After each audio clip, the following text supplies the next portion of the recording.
अभी ऐसा कहते कि सतयुग में एक महान पराक्रमी दैत्य था। यह दैत्य बहुत बलवान और तेजस्वी था। यह दैत्य का नाम था मूर। यह मूर नाम का दैत्य इतना बलवान था कि उसने सभी देवों को हरा दिया था और इंद्र के स्वर्गलोक में भी चढ़ाई करके सभी देवों को पराजित करके सभी लोगों को इंद्रलोक से भगा दिया था। सब देव हार मानकर पराजित होकर ब्रह्मा और महेश की शरण में आए। ब्रह्मा और महेश सभी देवताओं ने कहा, ब्रह्मा और महेश ने कहा कि आप भगवान विष्णु की शरण में जाए। तभी सभी देवता मिलके भगवान क्षीर सागर में सोए हुए थे। वहां पे भगवान निद्राधीन थे। भगवान के पास आए और स्तुति की। शांताकारं भुजगशयनं पद्मनाभं सुरेशं विश्वाधारं गगन सदृशं मेघवर्णं सुधामं लक्ष्मीकांतं कमलनयनं योगभिर्ध्यानगम्यं वंदे विष्णु भवभयहरं सर्वलोकैकनाथं। भगवान की ऐसी स्तुति की। भगवान स्तुति सुनकर प्रसन्न हुए, जागृत हुए। तभी सभी देव भगवान को कहने लग गए कि हे देव, एक महान पराक्रमी तेजस्वी ऐसा दैत्य है जिसका नाम मूर है। यह मूर दैत्य ने हमारे इंद्रासन पे कब्जा कर लिया है और सभी देवों को मारकर भगा दिया है। कृपया हमें हमारा राज्य दिलाइए। भगवान से ऐसी प्रार्थना की। तभी भगवान बोले कि आप चिंता ना करें, सब ठीक होएगा।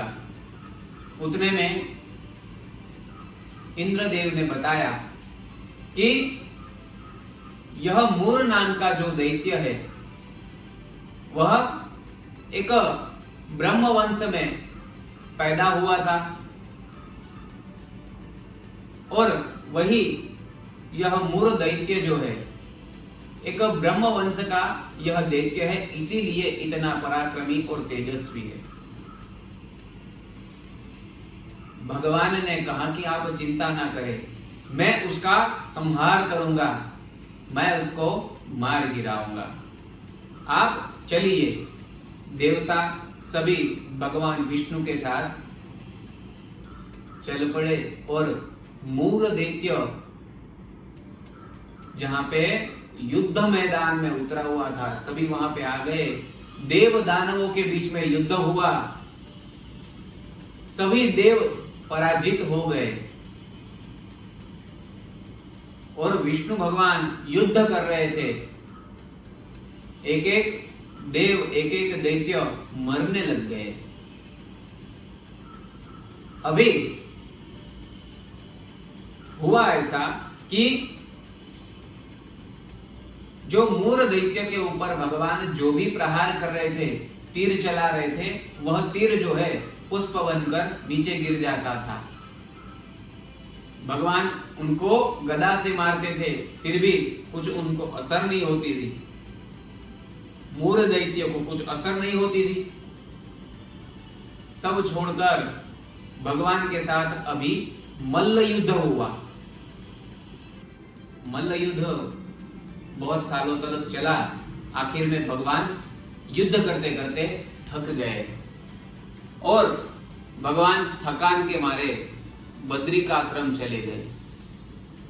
बद्रिकाश्रम में हेमवती नाम की गुफा के अंदर भगवान शयन करने के लिए चले गए। वहां पे आराम कर रहे थे और यह मूर दैत्य जो है वह भी भगवान के पीछे पीछे आया। भगवान को सोता हुआ देखकर सोचने लग गया कि मैं अभी मेरे शत्रु को मौत के घाट उतार दूंगा। भगवान के ऊपर प्रहार करने जा रहा था कि भगवान के शरीर से एक मायावी कन्या उत्पन्न हुई और यह कन्या इतनी तेजस्वी पराक्रमी थी, सीधा मूर दैत्य के ऊपर टूट पड़ी, मूर दैत्य के साथ युद्ध किया। इतनी बलवान कन्या कि मूर दैत्य भी सोच में पड़ गया कि यह कन्या है कौन और ऐसे कैसे हुआ। वह कन्या ने मूर दैत्य के जो भी अस्त्र और शस्त्र जो थे वह तोड़ डाले और फेंक दिए।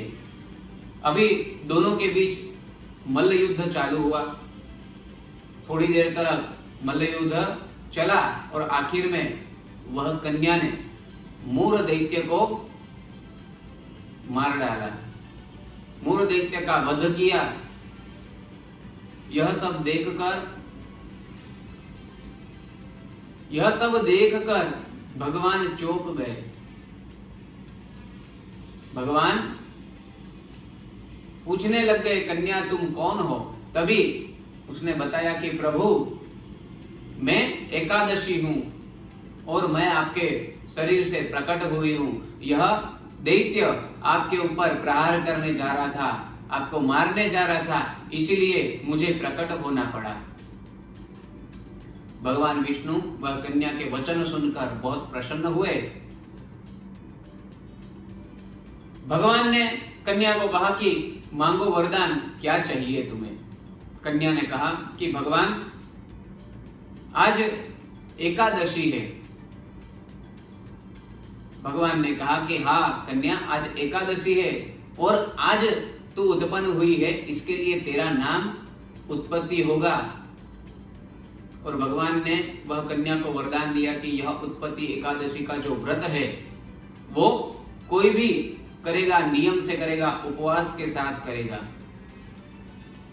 तो उसे मोक्ष की प्राप्ति होगी। जब 100 अश्वमेघ यज्ञ करते हैं तभी हमें पुण्य प्राप्त होता है, तो वैसे 100 अश्वमेघ यज्ञ का पुण्य यह एकादशी करने से प्राप्त होता है। दूसरा भी भगवान विष्णु को एकादशी बहुत प्रिय है और एकादशी का व्रत करने से महालक्ष्मी भी प्रसन्न होती है। इसी प्रकार हमें एकादशी का व्रत करना चाहिए। महीने में 2 एकादशी आती है तो 12 महीने में 24 एकादशी कृष्ण पक्ष और शुक्ल पक्ष की, ऐसे 24 एकादशी आती है। तो हर एक एकादशी का हमें व्रत करना चाहिए, जिससे हमें हमारे पाप नष्ट हो जाता है और हमें मोक्ष प्रदान होता है। तो मित्रों, आप भी एकादशी का व्रत करें और आपके पापों के निवारण के अर्थ आप भी भगवान के पास मोक्ष की प्राप्ति का मार्ग लीजिए। अस्तु। जय श्री कृष्ण। हर बोले। जय शिव शंकर।